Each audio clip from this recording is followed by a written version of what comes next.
오늘 함께 큐티할 본문 누가복음 20장 9절에서 19절까지의 말씀입니다. 그가 또 이 비유로 백성에게 말씀하시기 시작하시니라.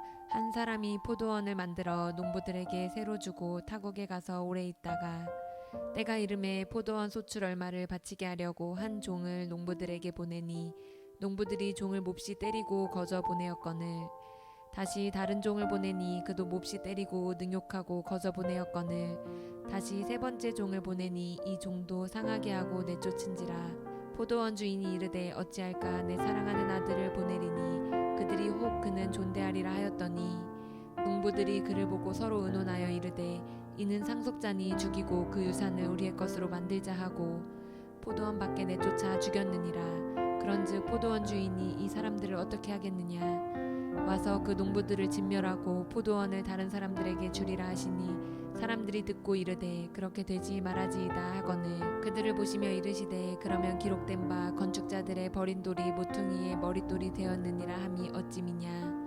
무릇 이 돌 위에 떨어지는 자는 깨어지겠고 이 돌이 사람 위에 떨어지면 그를 가루로 만들어 흩으리라 하시니라. 서기관들과 대제사장들이 예수의 이 비유는 자기들을 가리켜 말씀하심인 줄 알고 즉시 잡고자 하되 백성을 두려워하더라. 아멘.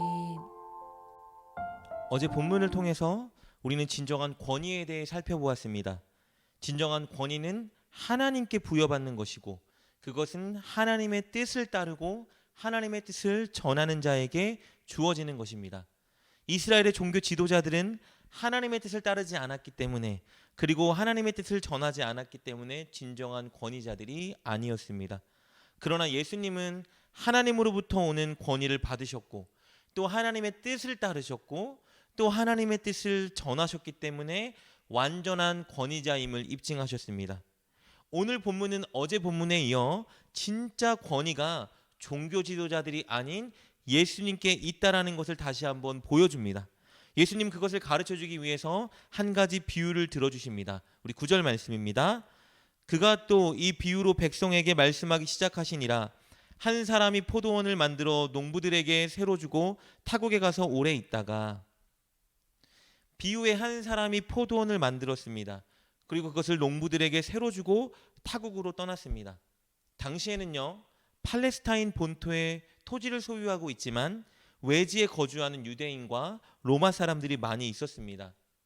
당연히 토지 주인은 땅을 그냥 내버려 둘 수 없었기 때문에 토지를 필요로 하는 농부들에게 이 토지를 새로 주고 그들이 그것을 자유롭게 기르고 경작하게 허락했습니다. 오늘날로 치면 월세와 전세 개념이라고 할 수 있겠죠. 그렇기 때문에 토지를 새로 얻은 농부들은 열매를 수확하는 시기가 되면 그 원래 밭의 주인에게 약속된 금액의 세를 주어야 했습니다. 혹은 소출의 얼마를 주기로 계약했다면 그 정해진 소출의 양을 당연히 주인에게 주어야 했습니다. 본문의 비유에서 시간이 흘러 이제 포도를 수확하는 시즌이 다가왔습니다. 그래서 포도원 주인은 농부들에게 약속된 소출의 일부를 받기 위해 종을 그들에게 보냅니다. 우리 10절 말씀입니다. 때가 이름에 포도원 소출 얼마를 바치게 하려고 한 종을 농부들에게 보내니 농부들이 종을 몹시 때리고 거저 보내었거늘. 여러분 그런데 황당한 일이 발생했죠. 농부들이 당연히 지불해야 하는 포도원 사용료를 돌려주지 않은 것입니다. 오히려 그것을 받으러 온 주인의 종을 몹시 때리고 도로 돌려보냈다고 기록되어 있습니다. 왜 그랬을까요? 농부들이 돈의 맛을 보자 탐욕이 생겼고 결국 약속된 포도원 사용료를 지불하고 싶지 않았던 것입니다. 이 황당한 일을 당한 포도원 주인은 다른 종을 다시 한번 농부들에게 보냅니다. 그러나 결과는 더 심각했습니다. 농부들이 이번에는 포도원 사용료를 주지 않을 뿐더러 종을 몹시 때리고 그에게 모욕까지 주며 돌려보냈습니다. 11절 말씀입니다. 다시 다른 종을 보내니 그도 몹시 때리고 능욕하고 거저 보내었거늘. 이 사실을 접한 포도원 주인은 마지막으로 한 번 더 다른 종을 보내지만 결과는 똑같았습니다. 우리 12절 말씀입니다. 다시 세 번째 종을 보내니 이 종도 상하게 하고 내쫓은지라. 여러분 여기서 우리가 발견할 수 있는 것은요 주인의 성품과 농부들의 성품입니다. 주인은 참으로 자비로운 사람입니다.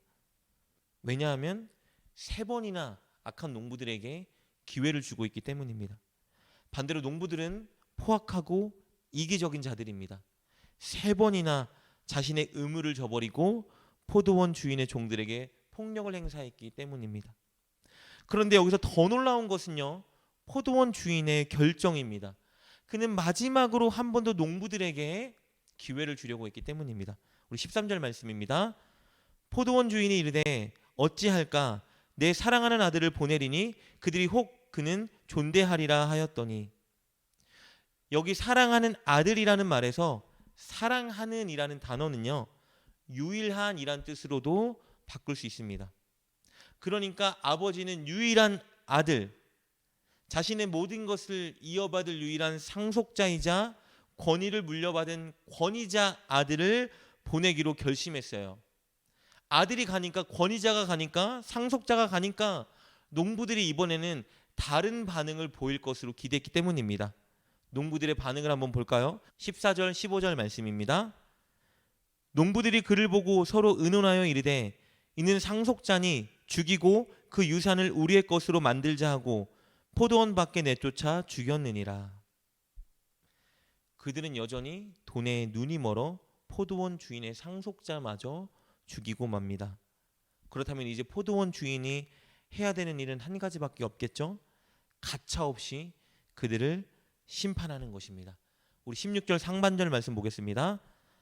와서 그 농부들을 진멸하고 포도원을 다른 사람에게 주리라 하시니, 포도원 주인은 결국 농부들을 진멸했습니다. 그리고 그 포도원을 다른 사람에게 넘겨주었습니다. 우리가 짐작할 수 있는 것처럼 이 비유에 등장하는 포도원 주인은 하나님을 가리킵니다. 그리고 포도원은 이스라엘 백성이요, 포도원을 맡은 농부들은 바로 종교 지도자들입니다. 이스라엘의 종교 지도자들은 이스라엘 백성들에게 진리를 가르치고 하나님의 뜻을 행하도록 해야 했지만 자신들의 이익에 눈이 멀어 하나님의 뜻과 말씀에 순종하지 않았습니다. 맡겨진 백성들을 진리의 길로 인도하지 않고 있었던 것입니다. 그래서 하나님은 그들을 깨닫게 하시려고 당신의 종인 선지자들을 몇 차례 계속 보냈습니다. 그러나 그들은 선지자들을 배척하고 오히려 핍박하고 죽이는 자리에 서기까지 했습니다. 그리고 이제 마지막으로 하나님의 본체이자 아들이신 예수님을 그들에게 보내주셨습니다. 그러나 그들은 계속 예수님의 말씀을 거부하고 결국 예수님을 죽이는 자리에 서게 될 것입니다. 그렇다면 그들이 받을 것은 오직 심판뿐이겠죠. 우리 17절과 18절 말씀 보겠습니다. 그들을 보시며 이르시되 그러면 기록된 바 건축자들의 버린 돌이 모퉁이의 머릿돌이 되었느니라 함이 어찌미냐. 무릇 이 돌 위에 떨어지는 자는 깨어지겠고 이 돌이 사람 위에 떨어지면 그를 가루로 만들어 흩으리라 하시니라. 여기서 건축자들은 종교 지도자들을 말하고 그들이 버린 돌은 바로 예수님을 가리킵니다. 예수님은 모퉁이의 머릿돌이 되실 것입니다. 모퉁이의 머릿돌은요, 두 벽을 이어주는 돌입니다.